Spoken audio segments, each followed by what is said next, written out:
So what I'm going to do is I'm going to go back to something that we've done in the past, and then at some point I'm going to move in a slightly different direction.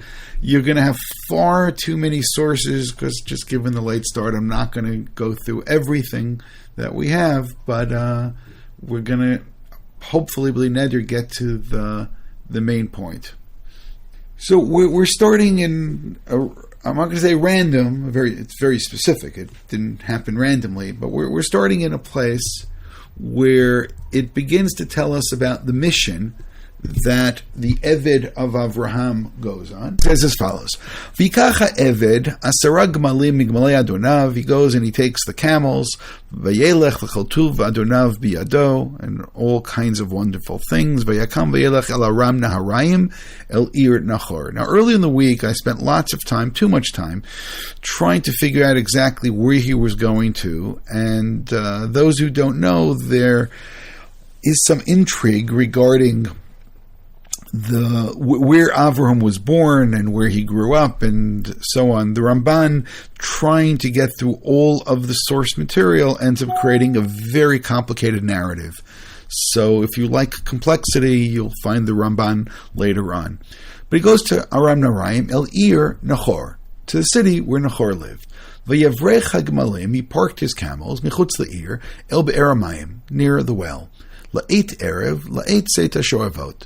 So he does this in the evening, during the time that it was the proper time for people to come looking for water. Now, and again, all of this sounds familiar. We've done this before. If it doesn't sound familiar, then all the better. So when does he arrive? He arrives as it's about to be evening. La'et Erev. It's about to become evening. La'et Seta Shavot. They come out. Vayomar, now, it's possible that the little squiggly thing on top of the mem in Vayomar, which is a shalshelet, which we read Vayomar, which really kinds of turns the words as if they were being stuttered, as it were. Vayomar Hashem Elokei Adoni Avraham Hakreina lefanai hayom v'aseh chesed im Adoni Avraham. So he says, God, please, and maybe I should bold one more word here, and that is hayom. Because he says, let this happen today. But what's the problem with it saying, let it happen today? The problem is that it's la'et erev, which means what he just now did is he does not give God a great deal of time to be able to perform this wonder. So I just want to now, again, I want to pause or stop and just to consider two different possibilities. One possibility is that this Eved, who in this whole chapter is never named, which itself is a little strange because it goes out of the way and gives far more descriptions to tell us who he was other than telling us who he was. Although I could tell you that he is Eliezer, and I'm not saying that because Chazal say that. I'm saying it for a different reason, which I will tell you very soon. The two ways of looking at it is essentially, one, that he wants to succeed. Two, that he wants to fail. Now, why would somebody want to fail? So Chazal tell us a beautiful narrative, and they say that he had a daughter. So if he had a daughter, he says, listen, let's make a shidduch. You have a son, I have a daughter. Now, any of you who have daughters who are not married, I think can understand this. And you can throw everything else into it. Maybe you can look at Eliezer as a Baal Tshuva, and he has his daughter, and now that he became frum, so now, listen, this could be an appropriate shidduch. Why not? Why? By the way, that's the best argument. Why not? And but Avraham, on the other hand, says, no. You go, travel a long way. So Eliezer's got all the power in his hands right now, and he says, listen, I went, I tried, and it didn't happen. Now, I don't know if you like that way. The other way is to say, and this is also found in Chazal.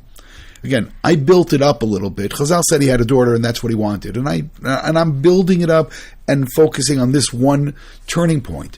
The other thing is that Chazal say is, listen, this is a really long chapter. Why waste, I'm sorry for using that word, why waste 67 verses on this dating? And, Avram married Sarah. We didn't learn anything about that, right? We could easily have just said, we could have skipped this. We could have gone straight to next week's Parsha and say that Yitzchak was 40 years old and he married Rivka, Bituel, end of story, that's the whole thing. And none of us would have said, hold it a second, what happened to the scene by the water? What happened to the well? What happened to the camels? Some of you will say, what happened to the jewelry? But none of that, if we didn't know it, we would not be missing it because we wouldn't know that we're missing it. So not only does it go and tell us detail about it, it's even worse because it tells us the details twice. It tells us when it happens, and then it tells us when he tells it over afterwards. And if you want a little bit more trouble, when it's told over the second time, it's not exact the same way that it was the first time. He conveniently changes some things, which itself makes the whole thing suspect. So what we have over here are okay, and now what do Chazal say about this? Chazal say the following. They say this man grew up in Abraham's tent, which means he has seen so much. His telling of a story, we can learn more from this than various verses of other parts of the Torah, because this is going to teach us, and presumably what will teach us about is Emunah. I have a friend, if you want I can say the name, I don't have to say the name, very big Talmud Chacham. Right? He's well known. I'll go so far as to say if Rabbi Lichtenstein was the greatest student of Rabbi Soloveitchik in the 50s and Rabbi Schechter was in the 60s, this fellow is a very good candidate to have been the student in the 1970s. His name is Rabbi Chaim Ilson.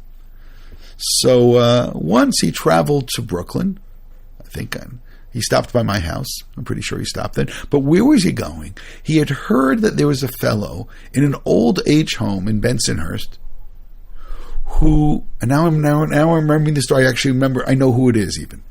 Who was a guy in an old age home who grew up in Brisk and knew Reb Chaim, and he said to me, "I want to look in the eyes of somebody who saw Reb Chaim in his eyes." He met Reb Chaim. I want to see him. Abba, if I'm not mistaken, it was Rabbi Avrich's father. Now I'm thinking about it. I think that's who it was. I can try to find out. I can reconstruct. I can track down, and try to figure this out. His the son or the grandson of this fellow would be Robert or Bob Avrich, who is a famous religious. Anyway, so let's get back over here. Eliezer or the Eved, however you prefer.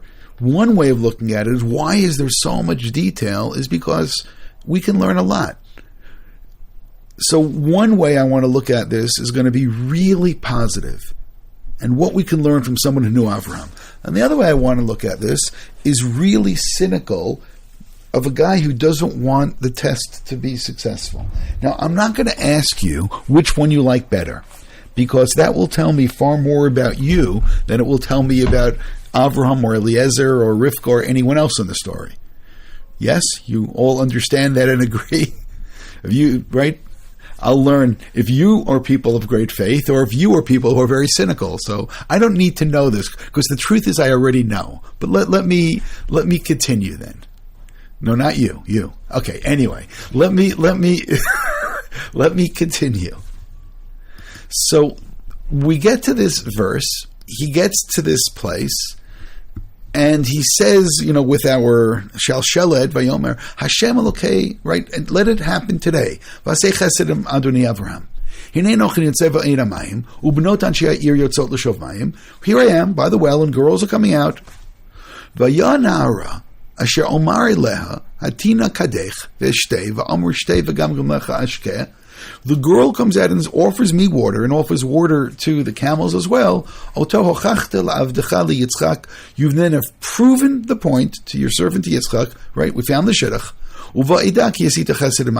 And now I'll know that you've performed chesed. Now, should I say this in the positive way? The positive way is, listen, this guy's gone to war with Avram. Literally, he's gone to war with Avram. He's seen unbelievable things take place. So he knows that when you're doing something for Avram, again, I could channel the Blues Brothers and say you're on a mission from God, but over here, you are on a mission from God, by the way. You're on a mission. I know, Jassy, anything about Chicago is good. I know. That of course it's going to work out. There's no question this is going to work out. It has to work out. And therefore, he essentially gives God a couple of seconds to do it. I'm going to get here before nightfall. Send her over, and we'll take care of it. We'll turn around and go back home. And mission accomplished. Which means one way of looking at this, and again, I'm all focusing on this time frame. Small amount of time. Do this, God. Girl, right? And then I'll know. The other way I'm looking at it is, if he wants to fail, I went there, I tried, I went looking for her, nobody, passed the test, and therefore it's time to go back home. It's not, I tried. And then if he has to go back home, listen, I tried, and you don't want the local girls, so maybe we can go back to the beginning, say, Avram, did I ever mention to you that I have a daughter? And then we can start having that conversation again. So as I said, you can go two different ways, and let us go back now to the pasuk. So he says, here's the test. The girl comes out and says it. Pasuk Tedvav, which is remarkable. V'yi hu terem kila ledaber. The words did not come out of his mouth yet.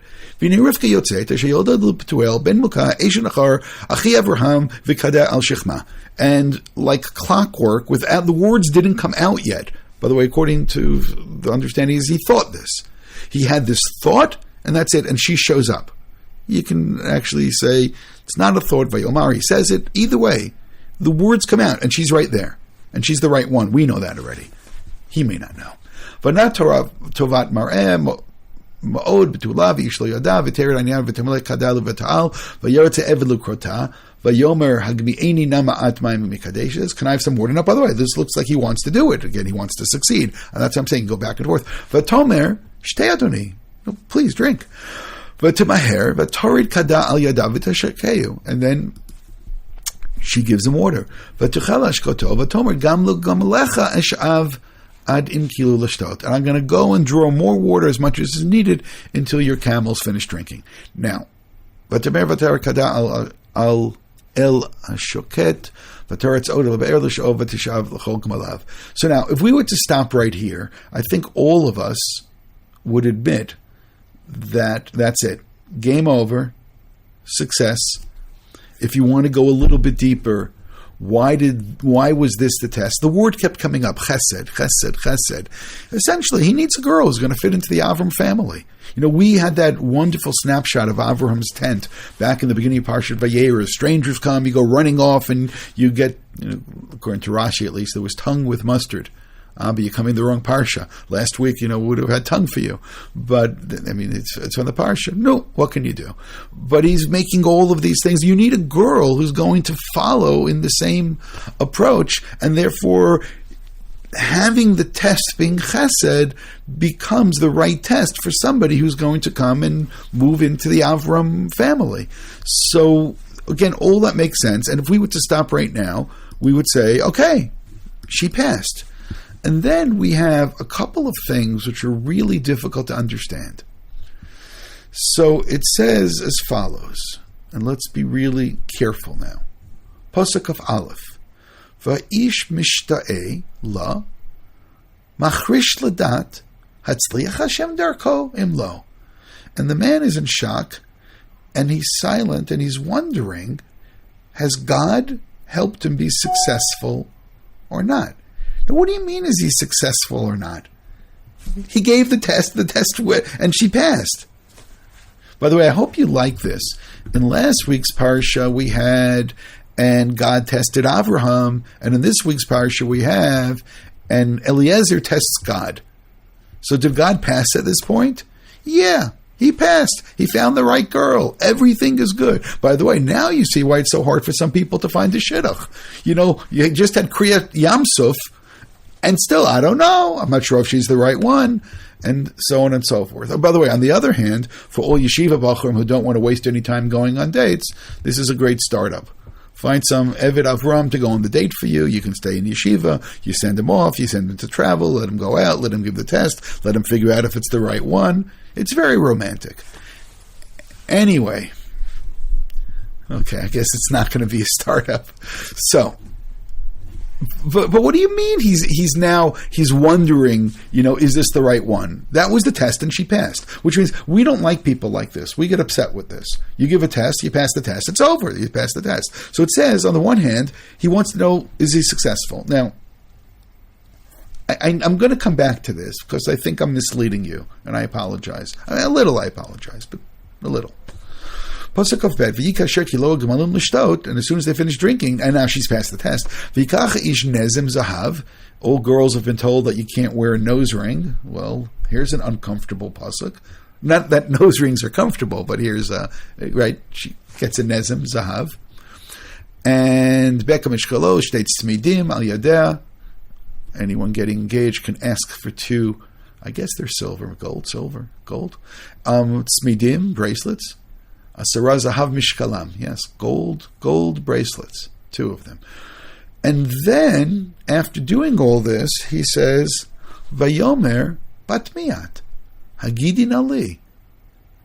Now, who are you? Now, that's really interesting. One thing that I want you to notice is that the sequence of the way the things are told over, that are told over here, is not the way that he's going to tell it over later. It's also a little strange. Why would he... Just give me 1 second. Why would he give her the jewelry and then ask who you are? Which means apparently it sounds like his hesitation is he wants to know, is this the right girl? Is she from the right family? If that's the case, then why give her the jewelry? Which means it's very hard to follow the storyline here. On the one hand, it's a mitzvah. It's a mitzvah. No, so slow down a second.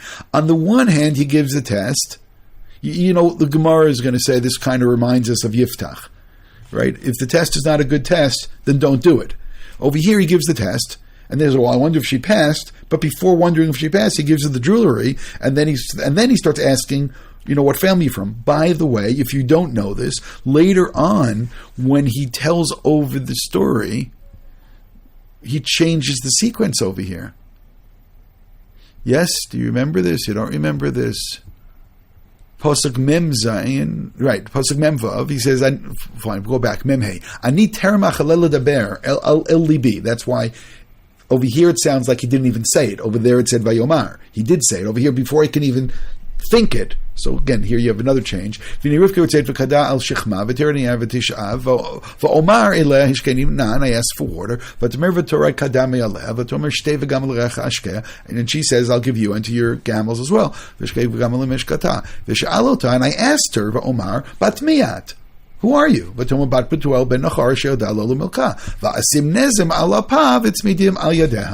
Do you like that? Switch the order around. And so over here, first he asks, who are you? And then, Avraham asher inchani b'derech emet lakachet et bat achi adoni livno. And he says, look, this was a test, passed the test, and there's no hesitation over here. When he tells over the story, there's no hesitation. He knows 100%. So this is also interesting, how he shifts it.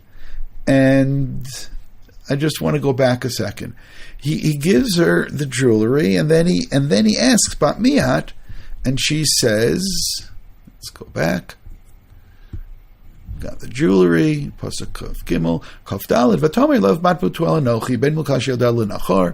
Vatomei love gam teven gam ispo ravi manu gam akom malun. Then vayikoda haish vayishtachavu l'Hashem. Vayoma baruch Hashem Elokei Adoni Avraham asher lo ozav chasdo v'mitomi im Adoni asher b'derech nacheni Hashem beit achi Adoni. Now, again, let's be honest. It really does sound very much that he wants to pass the test. He believes he passed the test. Yeah, there's an interesting thing, but we don't understand that hesitation.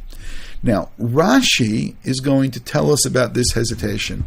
I don't know if I bothered with this Rashi. I have so many other things for you, but let me open up the Chumash, the Perek Kaf Daled, and where it says that he hesitates, Pasuk Kaf Aleph, and to see what exactly is the hesitation. Rashi writes, Mishtea, Mishtomem umitbahel. He's in total shock. Why? Al shara dvarim korivim latzliach. Because look how close it is to coming through. By the way, that just now may have diminished a little bit the faith. Aval einu yodea imim mishpachat Avraham hi imlav. But he doesn't know yet if it's from the right family. By the way, if that's the case, then why did he give her the jewelry already? Meaning, Rashi's a little difficult, but Rashi's difficult for a whole other reason.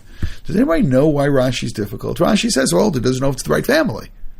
So, I have a question. When he was given his instructions, was he ever told to go to Avraham's family? So, let's stop a second, and now let's go back. Esther, you've taught this part. You've taught this, so you've learned it well. I see that you know. I heard it from you. Ah, okay.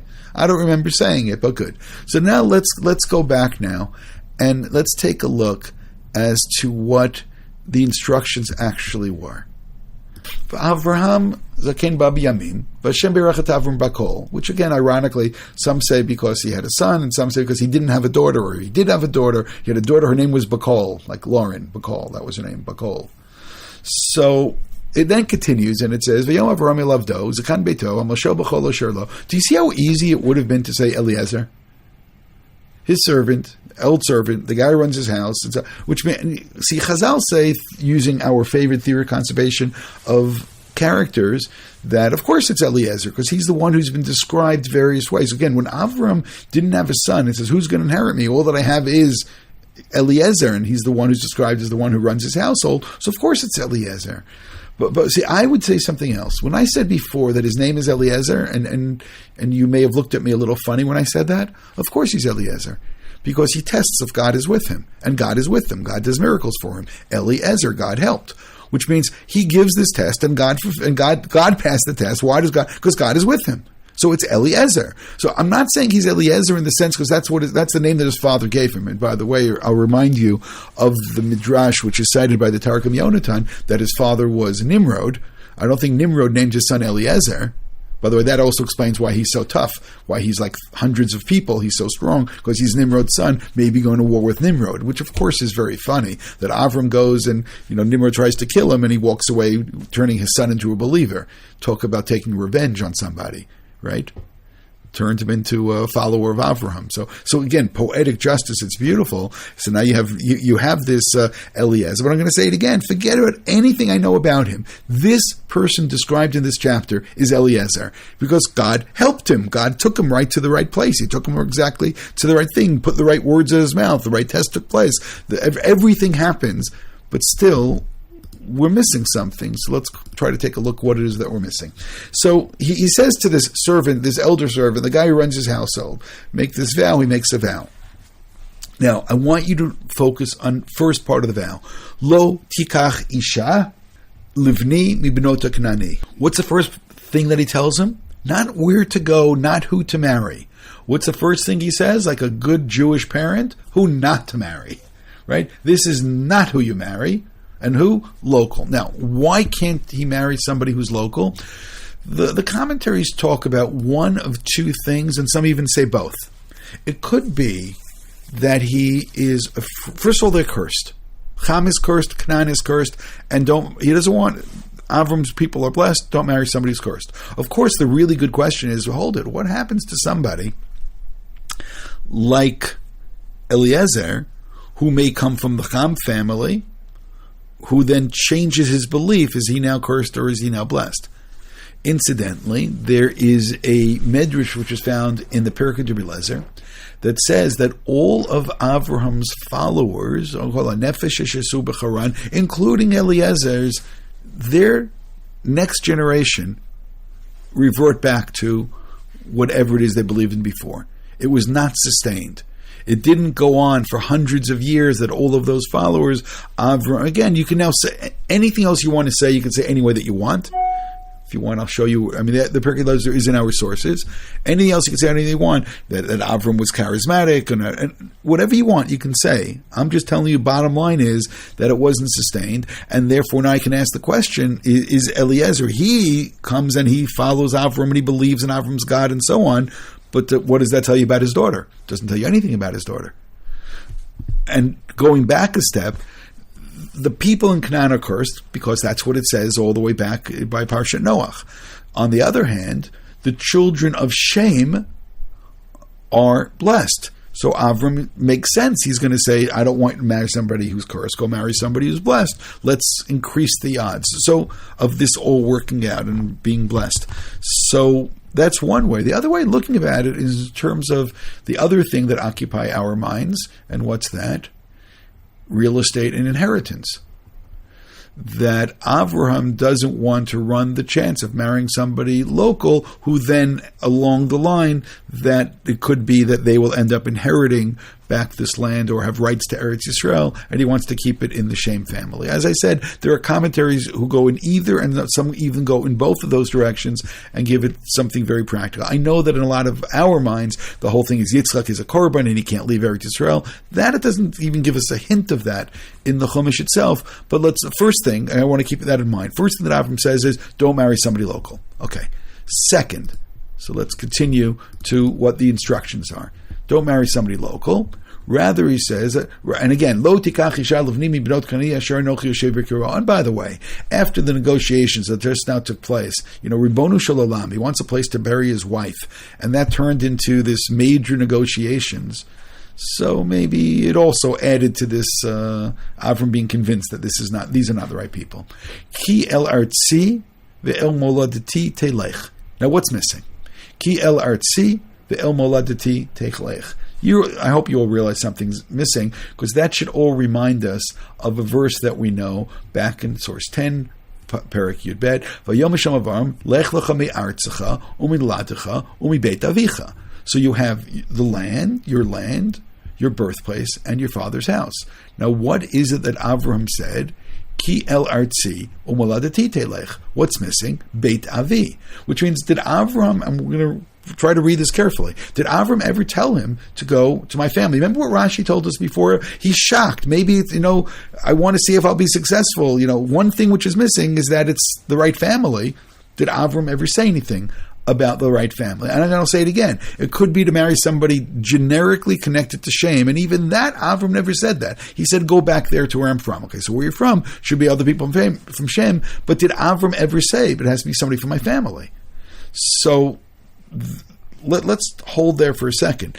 There are going to be commentaries who are going to be convinced that Avram just now said, Ki elotzi ve'el moladati, that it means his family. Now you realize it's difficult, because here it says Artziva, I'm going to do it again. Here it says Artziva Maladati, and there it said Artziva Maladati, Umi Beit Avicha. So there is that third part, which is actually the family. So it's very hard to convince me that Pshat over here is the family. Nonetheless, if you look at the Targum Yonatan, he writes, Levit Gindi Sati. Now, if you actually look at the Yonatan and the Chumash, there's a little commentary underneath telling you what does Gindi Sati mean. So it's what the Keter Yonatan, Mishpachti. So they want to read into it as if Avram said my family, but that's not so easy. The Rashbam, Ki El Artzi, V'lolo Tam She'enam Krovai. No, not the ones that aren't my relatives. I want you to go to my relatives. That's great. Where did it say that? El Artzi Charan, Vel Maladati or Kazdin. The Chuzkuni writes, it says Shetirash Shum Nochrit et Nechasav. It goes back to the real estate issue, to the inheritance. I don't want anyone else. Chaim Paltiel, again, same kind of thing. Tema, Ma Rabbi Mishpachatov, Lo Yukulam of Deo Vadazrada, Haya Yodea, Shem Hayit Mikarevet Etzlo Hayta Lemida Yirat Shemayim. So why does he want his family? Where did it say his family? And then he gives his whole interpretation. So this is fascinating, because you just now saw a bunch of commentaries that all read it in. So now you realize Rashi reads it in as well, even though he doesn't tell it to you in the beginning, but later on when he says, oh, he's in shock. Is this going to come true? So we're a little bit confused. And I want to go back again and read a little bit more what Avram's instructions are. So far, what is the concern? Not a local girl, right? Secondly, I want you to go to this place, which now we don't know where they got, where the Eved believes he has to go to Avram's family. Pasuk Daled here on Tzivim Alatite Lech L'Chak L'Shalavni Litzchak Vayomer Elav HaEved, and the Eved says, Ulai lo te'eva yisha lelechet acharai ela aretz azot. Maybe she's not going to want to come. Should I bring your son back there? And that he answers the negative. Absolutely do not bring my son there. Now, by the way, notice the word shama, which keeps coming up here. The end of Pasuk Misham. Look at the next Pasuk, Shama. We're going to have another one still soon. At least another. The next Pasuk is going to end up Sham, and the one after it will end up Shama. So you realize now that Sham, wherever it is. So if any of you want, I'll already tell you a secret. The title of today's share is "Where is There?" That's the title, because you realize that Shama keeps coming up. So that's the question: where is there? Now let's go back a second. Avram's first, they each have concerns. We have an interesting give and take and dialogue. What was Avram's concern? Not to marry a local girl. That was concern number one. What was the Eved's concern? The Eved's concern is not that I won't find the right girl. Why not? Because he's got 10 camels worth of gold with him. He's got a traveling jewelry store. Okay? So men with jewelry stores look more attractive. I don't know what it is, but it seems to work. So he's going to go over there. He's going to find this girl. He's going to have all of this wealth. But even though that men with jewelry are attractive, but not necessarily when they contract someone else to go find the girl. By the way, that itself could convince you that the guy's not all that good looking or that bright or something else. What? Someone else has to come with a big gift to go and find the girl, and he's not even... say, excuse me. Marriage is a possibility. Marriage is on the table. A couple conditions here. What's the first condition? I'd like to meet him, right? If any of you think that's crazy, it's even a Gemara, that you should meet somebody before you marry them. You know what Pasuk the Gemara quotes? V'yahavta l'recha kamocha. That's what it quotes. That you should love someone because, otherwise it may be a recipe for disaster. So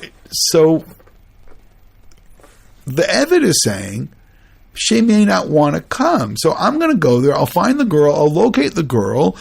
But to close the deal, before we can have the vort, that's what he's saying, before we can have the l'chaim, I may have to bring him back over there in order to... And the Avram says no. So now, if I were to read, and we just now read it, when it says that he gives the test, she gives water to him, water to the camels, and now he says, well, I won, I'm shocked. I wonder if I've succeeded. Why did I work so hard before and to say, well, maybe he's being cynical, maybe he wants to fail, what's his concern? He doesn't even ask what her name is. Oh, that's not important. What is he concerned with? Maybe she's not going to come. Which means there's one still bottom line. She's got her bechira chavshit here. She could decide who she wants to marry. Which means, why would I think that her concern is anything other... why would I think that his concern is anything other than what he's already told us is his concern? I'll actually use one more word now. Pshat. That's pshat. Right? Pshat doesn't seem to be that it has to be from this family. By the way, until I get to the next pasuk. Pshat at this point doesn't seem to be that it has to be from the right family. Pshat seems to be is, who knows if she's going to want to come. And therefore, at that point, he gives her the jewelry, right? But then he goes to this other point and says, oh yeah, hold it, by the way, who are you? And yes, when he repeats it later on, he switches it around. Now, where did all of this come from? Did Avram ever say it? So it pretty much seems that Avram never said it. So that's why I want to go back and read this now one more time. So he then says, tells him where to go. By the way, notice all of our shamas now. I want to do this again now. Pasuk Daled, Ki el artziv ladati telech, which also is interesting because it kind of turns back the clock on the Lech Lecha, which I very deliberately read before. Lech Lecha is God tells Avram to go from this place, travel from this place, and come over here. And now if he's going to go back, does it reverse it? Which may be the real concern about Yitzchak going. Ki el artziv ladati telech, v'chach lishavdi li Yitzchak. Good. V'yom elav e'ev, v'ulai lo tavai shal lechet acharei el aretz hazot. Which means what's really more important here. You don't want him to marry a local girl, and here you have a girl that he can marry, so maybe she'll agree to marry him, but could he go back there? What's really the issue here? And Asher Tzata Misham, which means he's really questioning the Lech Lecha issue. Can he go back? And Avram now is going to say, absolutely not, and there will again be loud echoes of Lech Lecha. V'yomei love Avraham, pasuk vav. Hishamer lecha pen tashiv et b'ni shama. Do not bring my son back there. Now notice, again, pasuk Hey ends misham, and now pasuk vav ends misham. Hashem Elokei Hashamayim, asher lakachani mi beit avi. By the way, now Beit Avi was mentioned. It was not mentioned in any other place here. Now, the God who has taken me out of my father's home, ume eretz moladati, and from the land that I was born, v'asher diberli, and spoke to me, v'asher nishbali, and swore to me, lemor, saying, l'zaracha etena ta'aretz hazot, hu yishlach malacho, he is going to send his malach, which is great. Now we have dueling messengers. Avram is sending his shaliach, and God is sending his shaliach. Hu yishalach malacho lefanecha v'lakachta isha livni misham. What does the word misham mean now? So I would argue that the word misham means the same thing that it meant in the last pasuk and the pasuk before. Go back to the area that I'm from. Do you realize now that it's possible that the Eved understands it differently? Because he said, Hashem Elokei Hashemayim asher lakachani mi beit avi.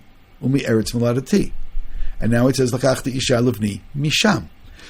Did Avram just now say, again, was this black and white? Did he just now say, did he just now hint, did he give the impression, or alternatively, did the Eved just now understand that the place he's supposed to go to is actually the home of Avraham?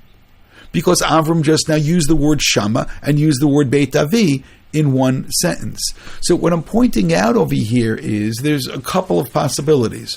One possibility is that's absolutely what Avram said, and even though we never heard him say, you need to go back to my hometown, he just now said it.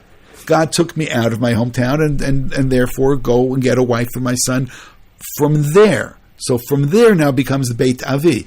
On the other hand, it could be that Avraham never said this, but it's nonetheless what Eliezer or the Eved understands. So if that's what he understands, that's very interesting. But as we continue in the Eved's narrative, going back and down the chapter and looking at the back and forth, you're going to come to this realization that he's completely convinced, and that's part of the evidence. Look, this is where I'm supposed to be. This is where I was sent, and I found the girl from the place that I'm sent, and therefore the test has been passed, and God has done this, and all of this is God micromanaging, which means he's going to utilize this as evidence that he is Eliezer, that God has helped him, and God has sent him on this mission. So I'm saying it's really interesting, and I don't think we can resolve this. You can resolve this if you know the answer. I see my father's looking something up. If you can resolve this, then excellent. But it sounds, and by the way, there are those who will notice this and see this and make comments about this, but it seems very much to be that this is what the Eved understands as his mission. Whether Avram said this, I'm not sure. I just want to go back now, 2 steps to see where we got stuck, and I think we can resolve it all. And I'm repeating myself at this point. One is that he wants to know, did he succeed not because he wants to fail, not because something's gone wrong. There's still another question. Will she agree to come? And that was his concern from the beginning. That would seem to be his concern now as well. Second point is that he has to, that this seems to be the right person, but now he's gone to the lands generally, so now he wants to know and to fulfill what he may have understood Avram as adding on as well, that you need to bring somebody from Shama. God took me out of my father's house, now you need to bring somebody from there, so now he has to now question that part as well. Is she in fact from Avram's house? So now, whether Avram said that or not, I can't tell you. As I said, I can read it 2 ways. Again, Rashi read that into it. Why does Rashi read this into it? Because Rashi is saying that's what the Eved is doing. That's what he's looking for. That's what he's asking. On the other hand, it really is interesting when he switches the sequence. It sounds to be the first time through, he gives her the ring, he gives her the jewelry, and he's convinced that it's right. Maybe he understood this as being something preferable, and once it was fulfilled, meaning once she was something more than from the Shem family, and she's from the Avram family, so now he sees the hand of God and even stronger, and now it becomes part of his evidence. So it could be someplace in the middle. Maybe Avram said it, maybe he didn't. Let's say Avram didn't say it, the Eved may have heard it. Maybe he heard it, maybe he wondered about it. Maybe he's working this conversation in his head and saying, hold it, what did that word Shama mean when Avram said this? Did Avram mean the house, or did Avram mean the family? Did Avram mean just the neighbor? Did Avram mean the country? What did he mean by this? And then he gives the ring because he thought he was successful, and now he goes back to that dangling Shama and says, hold it a second, what family are you from? And she says the right family. Okay, that's it. This is absolutely right. Now I know it's the right thing.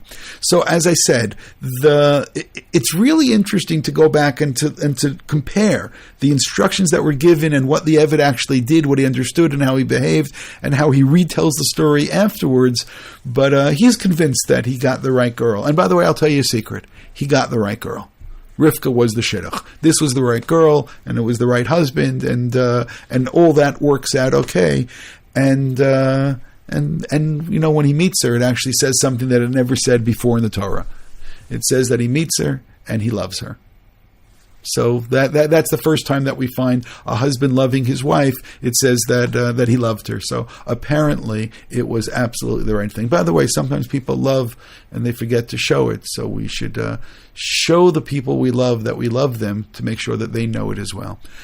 So again, I'm sorry I was a little late, and I didn't start with a bracha for the Chayalim. So may God show the love that He has for Klal Yisrael. Not just that we know that God loves us, God should show that love as well, and take care of all the people living in Eretz Yisrael, and take care of all the Chayalim, and all of them should be healthy and come back to their families completely healthy in every single way.